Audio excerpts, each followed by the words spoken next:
বিরাট শঙ্কা ও জল্পনা কল্পনার অবসান ঘটেছে। জামাত এনসিপির যুগান্তকারী দাবি মানতে বাধ্য হয়েছে বিএনপি সরকার। স্বরাষ্ট্রমন্ত্রী এখানে একটা ধন্যবাদ পাওয়ার যোগ্য, জনাব সালাউদ্দিন আহমেদ। আমরা বিএনপি সমালোচনা করব, গণতন্ত্রে সমালোচনা করতেই হবে। সরকারের ত্রুটি বিচ্যুতি নিয়ে আমরা সোচ্চার থাকবো, সরকারকে অনেক কিছু করতে বাধ্য করার চেষ্টা করব। সরকার যদি কোনো চ্যালেঞ্জের মুখোমুখি না হয়, সমালোচনার মুখোমুখি না হয়, তারা যদি যা ইচ্ছা তা করতে পারে, তাহলে তো সেটা ডেমোক্রেসি হয় না, সেটা তো স্বৈরতন্ত্র, রাজতন্ত্র। এখানে প্রয়োজনে শ্যাডো ক্যাবিনেট থাকবে, আমরা অ্যাক্টিভিস্টদের সমালোচনা করব এবং রাজপথে মিছিল হবে। তো এই জন্যই তো বিরোধী দল সিস্টেম রাখা হয়েছে, নইলে তো সংসদে বিরোধী দল বলতে কিছু থাকতো না। যে যারা জিতবে তারা ক্ষমতায়, আর যারা সেকেন্ড হবে তারা বাদ, তারা তো আর পার্লামেন্টে যেত না। বিরোধী দলের মানে লেজিসলেটিভ বডিতে বিরোধী দলকে রাখা হয়েছে তো এই জন্যে। আবার প্রয়োজনে ধন্যবাদ জানাবো, এরকম একটা সুন্দর কাজ করেছেন সালাউদ্দিন আহমেদ। এতে আওয়ামী লীগের কান্না, সুশীলদের কান্না, তাদের অনেকের স্বপ্ন ভেঙে চুরে চুরমার হয়েছে। এমনকি বিএনপিরও একটা অংশ যেটা চেয়েছিল এটাও সম্ভবত পারছে না। এটা ক্রেডিট জামাত এনসিপির চাপের ফলে বিএনপিটা করতে বাধ্য হয়েছে। আরো বিষয় আছে দর্শক, এখানে সালাউদ্দিন আহমেদের একটা বক্তব্য, জুলাই যোদ্ধাদের বিরুদ্ধে হত্যা মামলা দিতে হলে রাজাকার হত্যার দায়ে মুক্তিযোদ্ধাদের বিরুদ্ধে মামলা করা যাবে, প্রশ্ন ছুড়েছেন। এর মানে ওই যে পুলিশ হত্যার তদন্ত, হ্যাঁ জুলাই যোদ্ধারা পুলিশ হত্যা করেছে, আওয়ামী লীগ হত্যা করেছে, ইটস ট্রু, এতে কোনো সন্দেহ নেই। থানায় আগুন দিয়েছে, জুলাই যোদ্ধারা অনেক কিছুই করেছে। এখন কি করবেন? এই জুলাই যোদ্ধাদের পুলিশ হত্যার আসামি করবেন, মামলা দিবেন? বা আওয়ামী লীগের কাদেরকে হত্যা করেছে এজন্য এদের বিরুদ্ধে মামলা দিবেন? না, এটা ইউনিট সরকার ক্লারিফাই করেছে যে ইনডেমনিটি দিয়েছে, যেটা ছিল একটা যুদ্ধ, সেখানে যারা পুলিশ হত্যা করেছে তারা বীরত্বপূর্ণ কাজ করেছে, যারা আওয়ামী লীগ হত্যা করেছে এটা কোনো অন্যায় করেনি, ওটাকে কোনো ফৌজদারি অপরাধ বলা যাবে না। যুদ্ধের সময় এটা করবে, এটাই স্বাভাবিক। আর ওইটা করেছে বলেই হাসিনা পতন হয়েছে, নইলে তো হাসিনা পতন হতো না, নইলে পুলিশ গণহত্যা চালিয়ে সফল হতো। সিরিয়ায় সেই বাশার আল আসাদ বা বিভিন্ন সময় যেরকম গণহত্যা চালিয়ে তারা টিকে যেত, সেরকম হতো।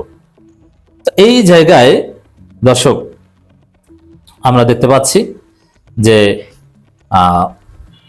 বিএনপি সরকার ক্ষমতায় এসে প্রথমে বলেছিল যে না, হ্যাঁ পুলিশ হত্যার তদন্ত করা হবে।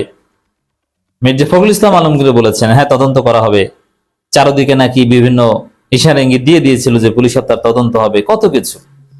কিন্তু শেষ পর্যন্ত সালাউদ্দিন আহমেদ বলেছেন না, পুলিশ হত্যার তদন্ত করার কোনো উদ্যোগ নেওয়া হয়নি, এবং তিনি এখন বলছেন তাদেরকে মামলাও দেওয়া হবে না। তো এখান থেকে স্পষ্ট যে জুলাই যোদ্ধাদের পুলিশ হত্যা কিংবা আওয়ামী লীগ হত্যার জন্য পুরোপুরি ইনডেমনিটি দেওয়া হবে। বিএনপি সরকার এটা নিয়ে আর পিছু হটতে পারবে না। স্বরাষ্ট্রমন্ত্রী যেহেতু বলে ফেলেছেন, এবং তুলনাটা কি দেখেন, এই কথা যদি জামাতের কেউ বলতো বা জামাত ক্ষমতা এসে বলতো, দেশ এতক্ষণে উল্টে যেত, মুক্তিযুদ্ধের চেতনার নামে হরতাল শুরু হয়ে যেত, জামাতের বিরুদ্ধে পার্লামেন্ট অভিমুখে ঝাড়ু মিছিল শুরু হয়ে যেত। কিন্তু সালাউদ্দিন আহমেদ বলেছেন বিএনপি কোনো কথা নাই, যে না, এমনকি এটাকে মুক্তিযুদ্ধের সাথে তুলনা করেছে যে ৭১ সালে মুক্তিযোদ্ধারা অনেক রাজাকার হত্যা করেছে, তো এই জন্য তো আর মুক্তিযোদ্ধাদের দায়ী করে মামলা দেওয়া হয়নি, এটা তারা দায় মুক্তি পেয়েছে। রাজাকাররা পরাজিত হয়েছে, তাদেরকে হত্যা করেছে, এবং রাজাকাররা ছিল মুক্তিযোদ্ধাদের বিরুদ্ধে। ঠিক তদ্রুপ আওয়ামী লীগ জুলাই যোদ্ধাদের বিরুদ্ধে ছিল, তারা পরাজিত হয়েছে, তাদের অনেকে হত্যা করেছে, এই জন্য কোনো মামলা নেই। এবং পুলিশের বিরুদ্ধেই যুদ্ধটা ছিল, তা পুলিশ হত্যা করেছে, ওরা হত্যা করেছে, এখানে আবার মামলা কিসের?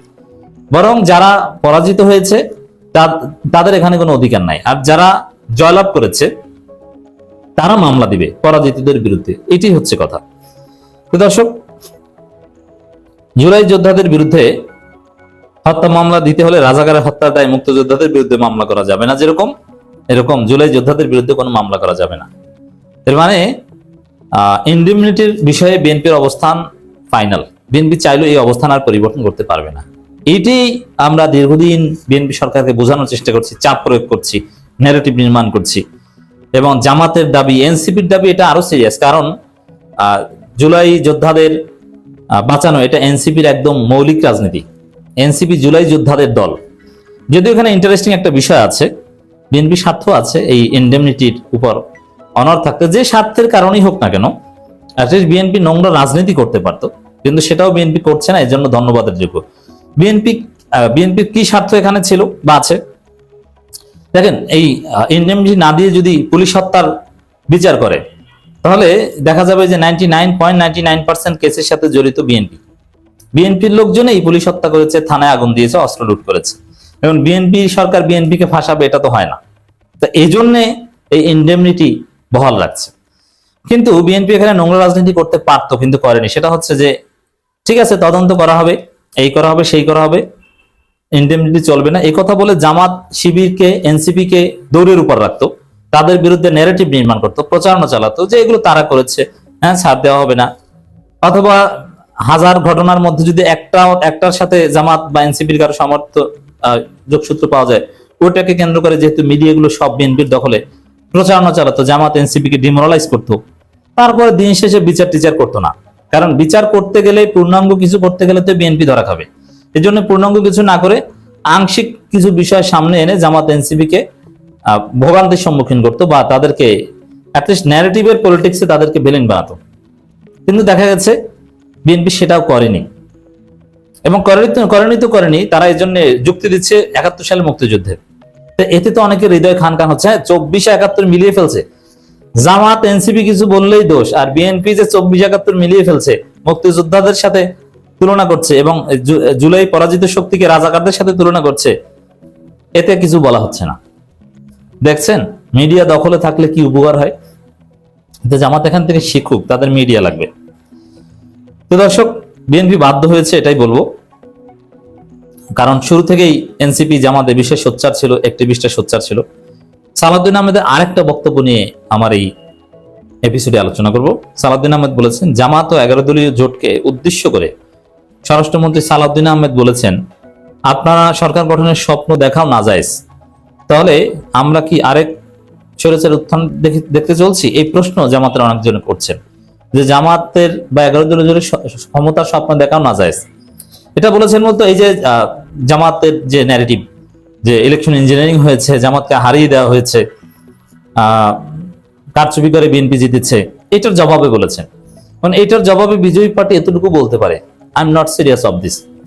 এবং জামাত যে অযোগ্যতা দেখিয়েছে, এই যে ইলেকশন ইঞ্জিনিয়ারিং ঠেকাতে পারেনি, তারপরে রিয়াকশন ঠেকাতে পারেনি, পদে পদে জামাত ভুল করেছে, প্রচারণায় ভুল ছিল, অযোগ্যতা ছিল, তাদের ইশতেহারেও মারাত্মক ব্লান্ডার ছিল, সব মিলিয়ে বিএনপির চাইতে অনেক অনেক পিছিয়ে ছিল। তাতে আমি মনে করি যে এই পরিস্থিতিতে, হ্যাঁ জাতি আশা আকাঙ্ক্ষা রেখেছিল অনেক কিছুই, তারপরও বিজয়ী পার্টি হিসেবে এতটুকু খোঁচা বিএনপি দিতে পারে, এতে মন খারাপ করার কিছু নেই। তবে জামাতের দুর্বলতাগুলো ওভারকাম করে ক্ষমতার দিকে যেতে হবে। জামাতের মিডিয়া নাই, একদম মিডিয়া নাই। এই পরিস্থিতিতে ক্ষমতার স্বপ্ন আসলেই বা দেখে কিভাবে? আমরা ইন্ডিপেন্ডেন্ট অ্যাক্টিভিস্টরা জামাতকে আকাশে উঠিয়ে দিয়েছিলাম, কিন্তু জামাতের তো কোনো মিডিয়া নাই। জামাতের অফিসিয়াল যে পিআর টিম, তারা কিছুই করতে পারেনি। এক্ষেত্রে আসলেই বা ক্ষমতার স্বপ্ন কিভাবে দেখে? যা হয়েছিল ওটা আল্লাহর রহমত। তো এবার যোগ্যতা অর্জন করেন, সামনের বার ক্ষমতা আসবেন।